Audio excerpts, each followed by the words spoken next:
Quickly like the soldier. Quickly. Don't joke. Move. Quickly. Quickly like the soldier. This footage from earlier this year shows a stunning military upset in the Democratic Republic of Congo. These men are well-trained foreign military contractors hired by the Congolese government. Surrounded by news cameras, they're being rounded up and kicked out of the country by the rebel group known as M23, seen here in uniform. M23 claims to be a grassroots rebellion fighting the government to secure the rights of Eastern Congo's Tutsi ethnic minority. In early 2025, they shocked the world by capturing Eastern Congo's largest cities. But once the cameras stopped rolling, the real power backing M23's surprise advance marched in to occupy the area. These are troops from the tiny neighboring country of Rwanda, identified by intelligence sources who spoke with NBC News.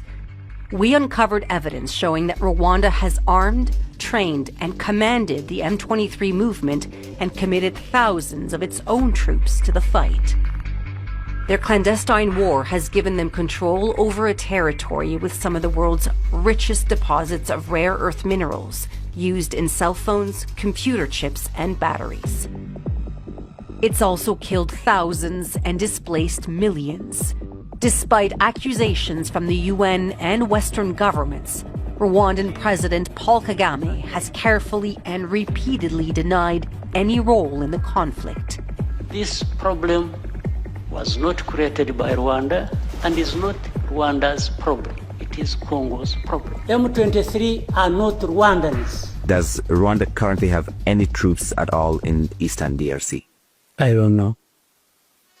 NBC News exclusively obtained 3 years of confidential intelligence reports and surveillance footage. They were given to us by military contractors hired to provide intelligence for Congolese forces. Using additional incident reports from the Rwanda Defense Forces, or RDF, satellite imagery, and interviews with combatants, we were able to piece together an account of Rwanda's secret war. For the first time, we can see how Rwanda established field bases on Congolese soil, like this base, nearly 40 miles across the border, which was used to arm, train, and command M23 allies. The leaked footage also shows how the RDF flooded eastern Congo with heavy weaponry, including guided mortars, heavy machine guns, missile launchers, and even armored air defense systems. They established a network of trenches and fortified positions for Rwandan soldiers to directly engage in the fighting. The contractors we spoke to estimated that Rwanda's deployment in eastern Congo has grown to more than 5,000 troops. A spokesperson for the Rwandan government declined to respond to our questions, but said Rwanda acts in defense of its borders and has no territorial ambitions in the Democratic Republic of Congo. Along the way, there have been cracks in Rwanda's covert war. In May 2022, Congolese forces claimed to have captured 2 Rwandan soldiers on Congolese soil. Rwanda denied this, claiming the soldiers were kidnapped across the border. But NBC obtained the Rwanda Defense Force's internal report on the incident, confirming these soldiers were captured while taking part in an M23 attack on a Congolese military barracks. The report recommends punishment for their commander, who allowed his soldiers to participate in the attack while wearing Rwandan military patches.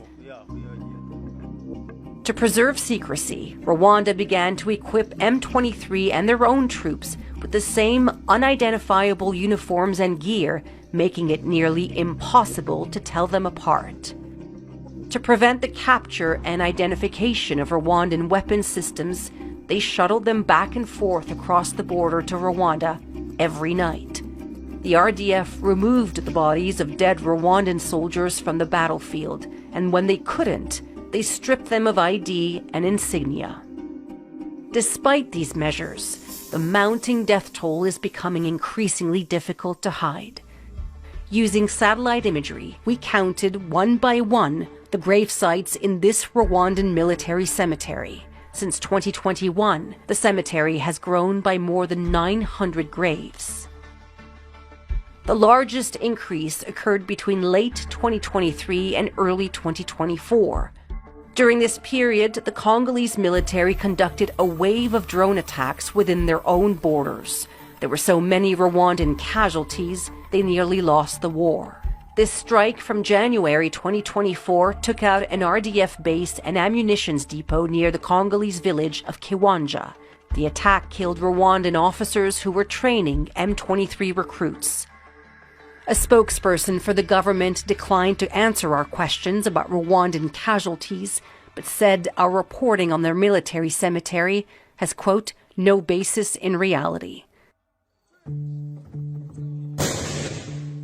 NBC News spoke with a former member of the Rwandan military who lost friends, mentors, and family members in the conflict.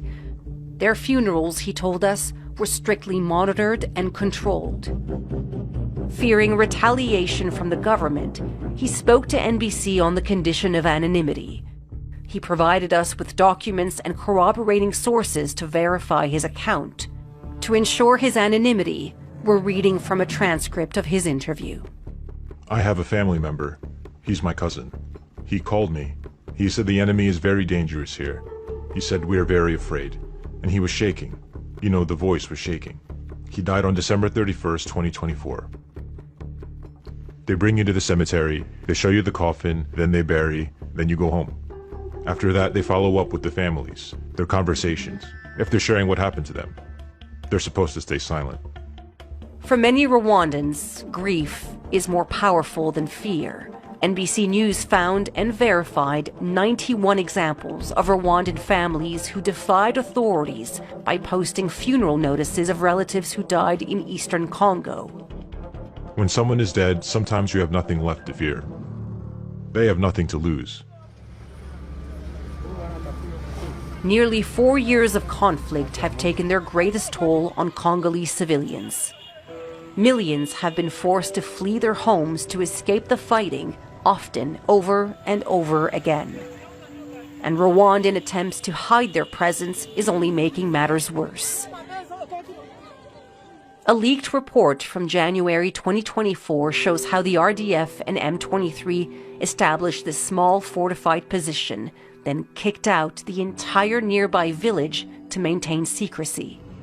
Over the course of the war, many of the displaced found shelter in refugee camps around Goma, the region's largest city. But Goma is now occupied by M23 and Rwandan forces, and many are being displaced yet again. Satellite images show thousands of tents and temporary structures in one of these camps being completely dismantled. Western governments have known about Rwanda's involvement and have said so publicly. But still, Rwanda continues to receive international aid, and that includes military funding for its UN peacekeeping missions.